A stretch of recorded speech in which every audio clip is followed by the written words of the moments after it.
So a few days ago I was talking about a build that I've been using just kind of for fun. Basically, I guess the best way to say it would be like an AOE nuke build. So I've pretty much just designed the build around the largest area effect skills that the Pyromancer has, namely Ash Blast and Overheat. Now, I'm not going to claim that this is the best, highest damage build of all time. I'm not going to claim that it's, going to clear all the content the fastest, although it does do a really good job, at least, in my personal experience. The main thing I like about this build is it's just kind of fun, it's relaxing as well.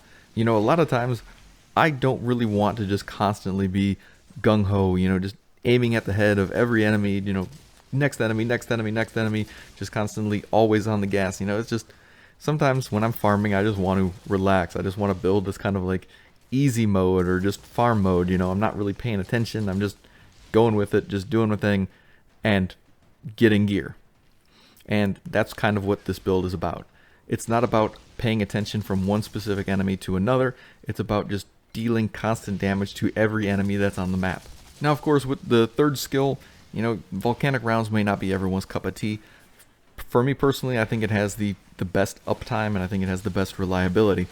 I can hit multiple enemies, different locations. I don't need to wait for a cooldown in case I missed some. I can just spray and pray, hit a bunch of enemies, cast my skills. So of course I did play around with Heat Wave and Phaser, and I didn't really care for them that much. It just didn't feel good for my purpose. But feel free to try that if that's something that you like. But mostly this build is just centered around Overheat.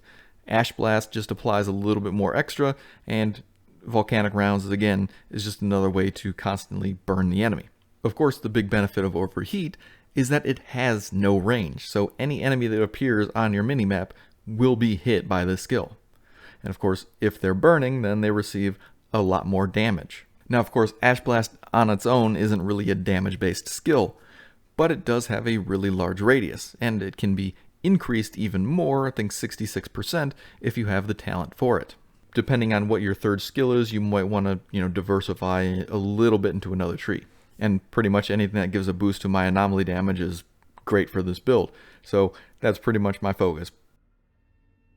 Now for my gear, I can't say my LMG is the most effective. It really was just something that I was just using Fortress on. I was just basically testing it out because I really didn't know how well it worked or how great the mechanics of it were. And I can say that it's definitely something that's top tier for any sort of build. My headpiece has Pants on Fire and Twice as Hot, and you can basically see that I'm trying to get anomaly status, cooldown, skill leech as much as possible. My chest, Detonator, and Empowerment. And of course, Empowerment just gives me a little bit more damage for my Ash Blast. My gloves, a little bit of an oddball with firepower, but it has Captain Hunter on it, which is great for dealing with elites, and that's kind of a weak spot of this build. And it's also got Bullet Kindling for that 20% more damage to burning enemies. And then of course my leg armor has Lava Shots and Ash Increase Range, so that just allows my Ash Blast to be able to hit even more enemies. So obviously it's a much larger radius. And while I can't say that it hits everything on the map like Overheat does, it's definitely a noticeable increase in that range. My boots have Master Consumer and Sunburn. Now Master Consumer just allows me to deal even more damage when Ash and Burn are applied to the same target. And that's definitely a noticeable increase in damage. Now just looking over the entire selection of all my talents, what I would say is Resistance Breaker and Captain Hunter may not be the most necessary. And even Lava Shots could possibly have some better choices there. However, I would definitely say that Fortress and Detonator are probably two must-have talents for this build. Fortress, yes, just a massive increase to the damage that you do. And Detonator, of course, the more times that you can cast Overheat, the better. The other ones, really just depends on what you have, obviously. I mean, there's still pieces that I'm trying to get, some talents that I'm trying to get, some better roles that I'm trying to get, so you can only work with what you got. And while what I have, I think, is working pretty well, it's not the best. There's obviously some talents out there that I think would fit much better in slot. But I mean, again, you guys got to test it out for yourself, see what works for you and see what doesn't. So some of these things might be good for you, some of them might not be. Depends on, how you use the build. But of course, like I said, it all depends on what you have and what you get, and you've got to test everything out. So I did, finally manage to get some extra pieces. And of course, I wanted to test them out. I wanted to see what works better, what doesn't, just kind of compare things. And in this case, I finally ended up getting Cranium of the Lost Creature. Now, this just allows me to boost my anomaly power by a certain amount whenever elites are present on the battlefield. So the more elites that are present, the more anomaly power that I get. And this is great for the build because, generally speaking, I can clear out the small adds really fast. And that means that for all of the adds, I'm doing a lot of increased damage. And then, of course, as I'm just focusing on the captains, then one by one, my anomaly power starts dropping a little bit. But from the moment that those elites show up, I'm doing a lot more damage. And that's highly beneficial, I think, to the build overall. Now, of course, I want to get some extra pieces before I start, kind of stealing these mods away. So I haven't really, I guess, perfected, anything with the build yet. I don't want to get rid of those cannonball gloves. I don't want to get rid of this mask. So it's kind of putting me in a tough spot with the build, whether which side do I want to choose? What do I want to get rid of? Because obviously, like a lot of players, I use different pieces for different builds. So if I get rid of something just for one build, well, then I might be hurting another build. And, again, this is just kind of one of those areas where it's like, why is it this item that I can't get a copy of, but I'm getting like 5 Thunderbirds? Why? Give me a copy of this one. Stop giving me Thunderbirds. But overall, the build is relatively similar. I mean, I'm not really rewriting the book on anything. I've gotten rid of a few different talents just to try out different things. But overall, the effect is generally the same. The amount of damage that I'm pushing out is relatively similar. And so I would really like to get some of these extra pieces just so I could focus in on what is giving me the most damage and what order or what pieces can I put in that give me the best returns for each investment. And of course, as I change the build around, I do end up changing up my tree a little bit.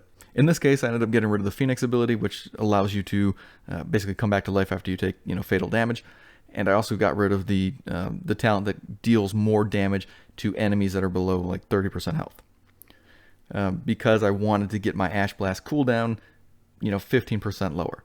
So it's a trade-off whether you think that something else is worth something. It's really up to you and how you test out your build. But because it's so easy to just reset your tree, I would highly recommend you guys figuring out what's best for you. While I can't say that this is the best method of displaying how I, kind of figure things out, because, obviously my first build, this is like a tier 13, and my second build was on tier 14, so these comparison numbers don't exactly match up very well. But you can see where the sources of damage are at, and you can kind of see what is going to really set the build apart and what's kind of, hindering your build a little bit. In this case, you could definitely see that Twice as Hot was giving me a good amount of damage. It was basically 10% of my total damage.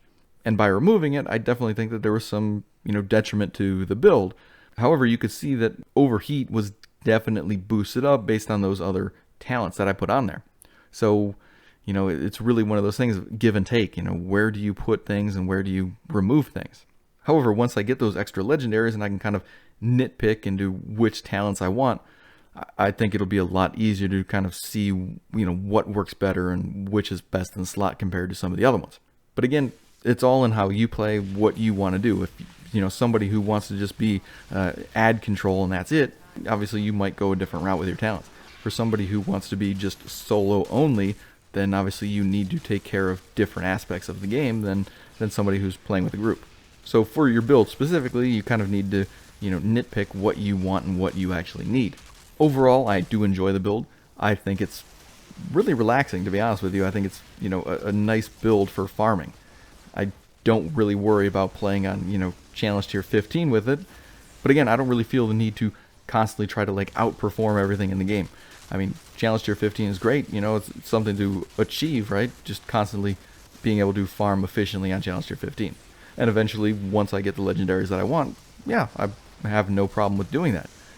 But in the meantime, just struggling through it just for no reason, just to say that I was doing it, it's not something that I'm looking forward to. So I'll patiently wait for the game to finally give me the legendaries that I want before I'm really just focusing only on challenge tier 15. Right now, I'm really just having fun, taking my time, enjoying the game, working on other characters. I'm not specifically focusing on only doing my Pyromancer. And of course, that does set me back in my progress and how many legendaries I get for him. But like I've been saying, I think it's more about having fun and enjoying the time that you actually spend playing than focusing on just burning yourself out playing one character till you're just blue in the face. So, I hope you guys are still enjoying the game. I hope you guys are still having fun. I hope you guys are finding new ways to have fun in the game. But either way, Thank you for watching. I'll see you in the next one.